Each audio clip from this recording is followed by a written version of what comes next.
దయ ఉండాలి సార్. 10 నిమిషాల్లో కూడా ముగించండి దయచేసి ప్లీజ్. ఇది రాష్ట్ర ప్రయోజనాల కోసం సార్, నా కోసం కాదు సార్.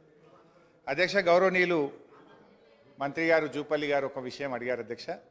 మీ హయాంలో అధ్యక్ష, ఇక నేను మళ్ళీ చెప్తేనేమో నా సబ్జెక్ట్ డీవియేట్ అయితే మళ్ళీ టైం కట్ అవుతుంది. That's my problem. సో అధ్యక్ష, మేము మీ హయాంలో వచ్చిరాని నీళ్ల కోసం నీటి తీరువా వసూలు చేసిన చరిత్ర కాంగ్రెస్ పార్టీది అయితే, నీటి తీరువాను రద్దు చేసి ఉచితంగా నీళ్లు ఇచ్చిన చరిత్ర బీఆర్ఎస్ పార్టీది. పాత నీటి తీరువా బకాయిలను రద్దు చేసినాం. ఈ రాష్ట్రంలో రైతులకు ఉచితంగా సాగునీరిస్తూ నిర్ణయం తెలంగాణ ఉజ్వల భవిష్యత్తుకు బాటలు నిర్మించినాం. అధ్యక్ష, ఇవాళ ఏం విజయాలు సాధించినామో అని వాళ్ళు మాట్లాడుతున్నారు అధ్యక్ష. ఇవాళ పంటల విస్తీర్ణం 2014-15లో 1,31,00,000 ఎకరాలు కాగా 2022-23 నాటికి 8,67,000 ఎకరాలకు చేరింది అధ్యక్ష. అంటే 59 మెట్రిక్ టన్నులు.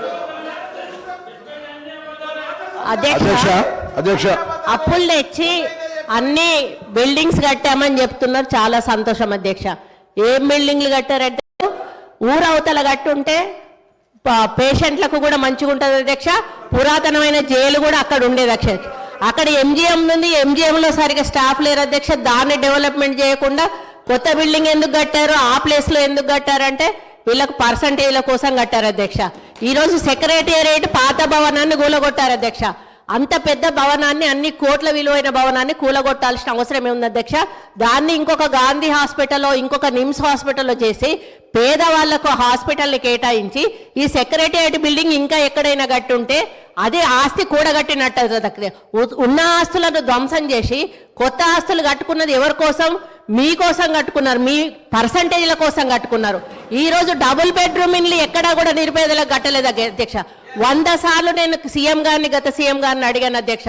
స్థలాలున్న వాళ్ళకి ఒక 3 లక్షలు 4 లక్షలు ఇవ్వండి, వాళ్ళు ఒక్క షెడ్ అన్న వేసుకుంటారు అంటే మేకెక్కడ ఉండాలి, కోడెక్కడ ఉండాలి, అల్లుడెక్కడ ఉండాలి, బిడ్డెక్కడ ఉండాలి, డబుల్ బెడ్రూమ్ ఇల్లు కట్టిస్తా అని కనీసం ఒక 100 బెడ్రూమ్ హౌజులు కూడా ఒక్కొక్క నియోజకవర్గానికి ఇవ్వలేదు అధ్యక్ష.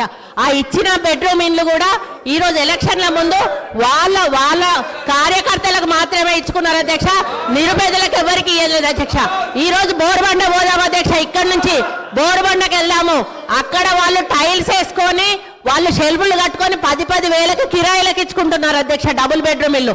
వీళ్ళు చేసిన పనులన్నీ కూడా దుర్వినియోగం చేశారు అధ్యక్ష. అప్పులు తెచ్చి నిరుపేదలకు ఉపయోగపడి పని ఒక్కటి కూడా చేయలేదు అధ్యక్ష.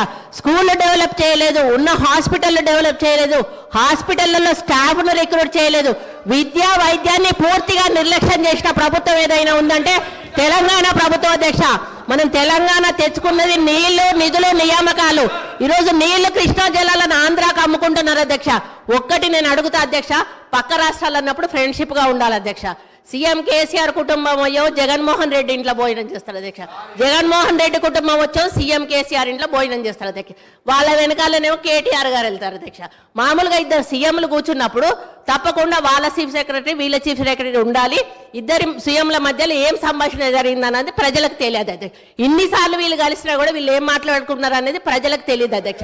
మళ్ళీ వచ్చినాక ఆంధ్ర మీద బయట తిడతారు అధ్యక్ష, లోపల మాత్రం భోజనాలు చేసుకుంటారు. కేటీఆర్ గారు ఏం మాట్లాడుకున్నారంటే వాళ్ళు ఏదో అభివృద్ధి గురించి మాట్లాడుకుంటున్నారు, నాకు సంబంధం లేదని వచ్చి ఈయన ప్రెస్ ముందట చెప్తాడు అధ్యక్ష.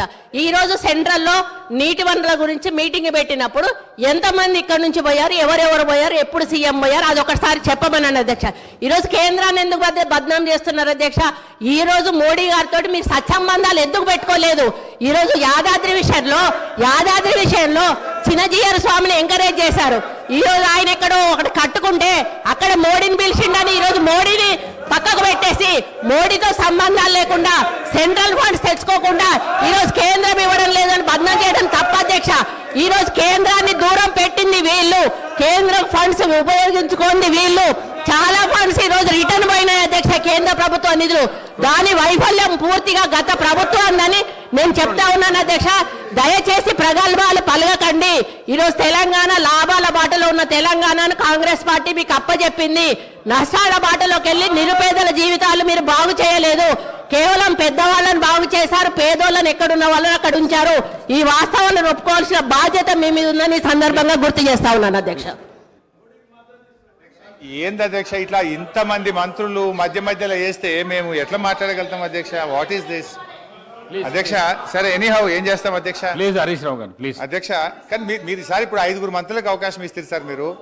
శ్రీధర్ బాబు గారు, ఉత్తమ్ కుమార్ రెడ్డి గారు, పొన్నం ప్రభాకర్ గారు, సీతక్క మన కొండా సురేఖ గారు, జూపల్లి గారు, ఇంతమంది మంత్రులకు ఇచ్చి నన్ను మధ్యలో ఇన్నిసార్లు డిస్టర్బ్ చేసి నా ఫ్లో డిస్టర్బ్ చేసే ఇది ఒక కుట్ర సార్, ఇది కూడా అన్యాయం సార్ ఇది. అధ్యక్ష మా సోదరిమణి సరే ఒక విషయంలో ప్రజలు కూడా చూస్తున్నారు అధ్యక్ష. మా సోదరిమణి సురేఖ గారు ఒక మాట అన్నారు, హాస్పిటల్ ఊరవతలు ఉండాలన్నట, జైలేమో నడి ఊర్లు ఉండాలన్నట. ఇది ఏం ప్రేమ అధ్యక్ష. ప్రజలు ఇబ్బంది పడొద్దు, వరంగల్ నడిబొడ్డున ప్రభుత్వ ఆసుపత్రి ఉంటే ప్రజలకు మేలవుతుందని ప్రజల కోసం నడిబొడ్డున మేము ఆసుపత్రి కడితే దాన్ని కూడా మా సోదరిమణి తప్పుపడితే నేను అది వారి విజ్ఞత వదిలేస్తా అధ్యక్ష.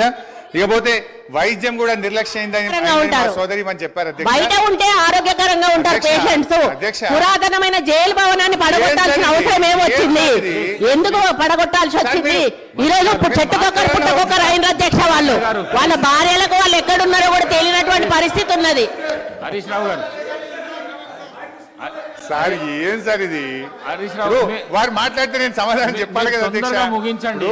ఎట్లా ముగించాలి సార్? మీరు 8 మంది 1/2 మంది మంత్రులకు మధ్యలో ఇంటరప్ట్ చేస్తే నేను ఎట్లా మాట్లాడాలి సార్? అధ్యక్ష మా సోదరిమణి వైద్యం నిర్లక్ష్యమైందన్నారు.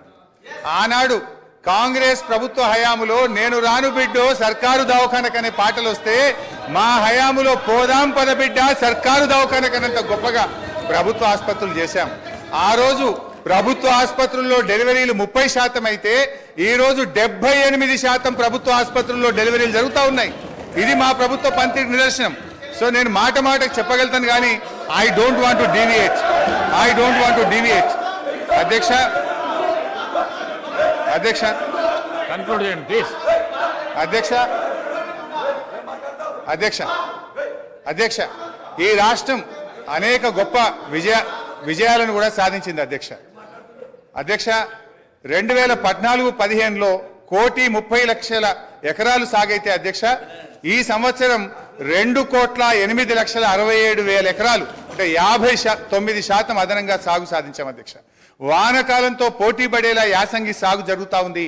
పక్క రాష్ట్ర కూలీలు వచ్చి ఇవాళ తెలంగాణలో ఉపాధి పొందుతున్నటువంటి పరిస్థితి అధ్యక్ష. గత సంవత్సరం వరి ఉత్పత్తి 2,58,16,487 మెట్రిక్ టన్నులకు పెరిగింది అధ్యక్ష. పౌర సరఫరాల సంస్థ ద్వారా 2014-15లో 24 లక్షల మెట్రిక్ టన్నుల ధాన్యం సేకరిస్తే 2020-21లో 1,41,00,000 మెట్రిక్ టన్నుల ధాన్యం సేకరించాం అధ్యక్ష. 2014-15లో 3,392 కోట్ల విలువైన ధాన్యం మాత్రమే కొనుగోలు చేస్తే ఇప్పుడు అదే సంస్థ గత సంవత్సరం 27,037 కోట్ల విలువైనటువంటి